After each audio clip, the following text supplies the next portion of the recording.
Kenapa minyak sawit sama minyak kelapa beda? Beda. Minyak kelapa itu lemaknya jenuh, masih mending. Kalau minyak sawit, kalau digoreng berubah jadi lemak trans. Dan sebagian besar zaman sekarang minyaknya minyak sawit.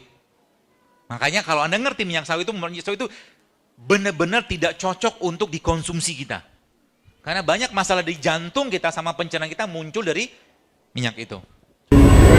Ya, saya termasuk pemakan minyak. Ya, sahur tadi pun saya nggak makan apa-apa, cuman makan minyak sama minum air saja sama kurma 3 butir. Cukup.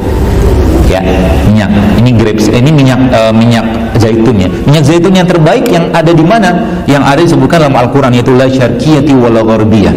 Minyak yang tidak tumbuh di barat dan tidak tumbuh di timur, pohonnya maaf. Ya. Dalam surat An-Nur, la syarqiyati wala gharbiyah. Pohon yang tidak tumbuh di barat, tidak tumbuh di timur.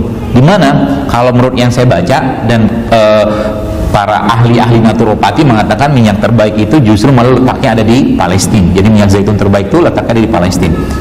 Kalau ini kan Spanyol. Oke. Apa minyak lagi? Lagi banyak Pak stoknya Pak. Ini minyak. Kalau ini VCO.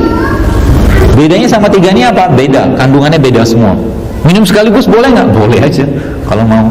Tapi rasa minyak ya begitulah. Ya. Apa bedanya semua? Yang jelas kalau untuk, jadi gini, lemak itu dia bisa memberikan energi kalau terbongkar, terutama lemak-lemak yang bersifat lemak jenuh maaf, kalau terbongkar dan menjadi lemak baik gitu ya. Makanya kita disuruh bergerak. Nah, ternyata minyak-minyak seperti ini Bapak sekalian, ini bisa memberikan energi tapi untuk jangka panjang dia butuh waktu beberapa saat, beberapa jam untuk diolah tubuh. Ya makanya nggak langsung cepat. Jadi kalau Anda lemes jangan minum minyak, lama segernya. Tapi kalau lagi lemes Anda makanlah karbohidrat yang rasanya manis, cepat. Makanya kita disuruh Nabi SAW makan kurma kan, karena lagi lemes tuh, suruh makan yang manis-manis. Tapi tidak semua manis itu sama. Ya nanti kita bahas. Kalau ini jelas semua minyak-minyak ini kalau Anda makan, maka dalam riset yang saya baca itu jantung Anda akan clean, jantung Anda akan bersih. Tapi tidak cukup sekali 2 kali, Anda harus rutin minumnya. Ya, termasuk VCO ini salah satu yang saya senang ya. Sekarang pun saya lagi minum ini, kenapa? Karena VCO ini punya satu bahan atau asam namanya asam laurat. Asam laurat itu cuma ada di air susu ibu. VCO ini punya. Saya tuh kadang-kadang semakin saya belajar kayak begini, saya semakin kagum dan semakin takjub dengan apa-apa yang Allah ciptakan. Bayangkan Pak Bu, hanya dengan bermodalkan minum serai gitu kan, tapi nggak makan lagi yang aneh-aneh, ada orang bisa bebas dari penyakit autoimunnya hanya bermodalkan minum serai. Artinya apa? Kalau bapak-bapak sekarang mau sedikit mengubah isi piringnya, isi gelasnya, Anda bisa dapat kesehatan yang jauh lebih baik. Pagi-pagi misalkan sukanya minum teh manis, ganti dengan teh serai misalkan. Pagi-pagi biasanya minumnya kopi sasetan maaf yang harga 500.000 itu, saran saya jangan minum lagi lah itu. Ya, itu nggak tahu isinya apa. Sebagian besar mungkin wallahualam saya nggak tahu isinya, tapi kayak bau kopi udah nggak ada. Kita cuma minum gula doang di situ sama karbon. Ya. Itu. Ganti dengan apa? Ganti dengan jahe. Anda bisa bikin jahe ya, jahe yang dikeprek atau diiris-iris ya. Lalu Anda masukin daun pandan, sudah cukup.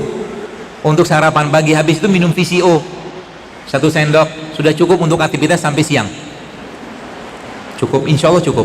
Makan buah sedikit, itu sarapan namanya. Dan beberapa yang saya pelajari itu, subhanallah, orang-orang yang kanker sekalipun itu ternyata ketika mereka mengganti pola makan mereka dengan plant-based diet, kankernya bisa hilang loh. Nanti di YouTube ada ibu-ibu orang Amerika namanya Hannah Barbara, saya ingat saya. Dia tulis itu I cure my cervical dysplasia, kanker cervix in 6 months. Dan itu waktu saya kagum, luar biasa. Kenapa? Di sini semua isinya. Dan salah satu yang dia pakai adalah salah satu ini. Dia bikin bos sekalian, tuh kankernya udah stage 3 loh, sudah stadium 3, udah parah banget dan dokter sudah sarankan kemo. Karena di sana informasi itu kan luar biasa, besar, luas, tinggal pakai aja. Dan subhanallah lagi apa sekalian? Lalu lagi dia bikin suppositoria, maaf, vaginal soup namanya, itu dari obat masukkan melalui vagina dia. Pakai apa? Pakai ini, pakai VCO sama minyak jeruk. Dan dalam 6 bulan kemudian dicek lagi lesinya hilang semua.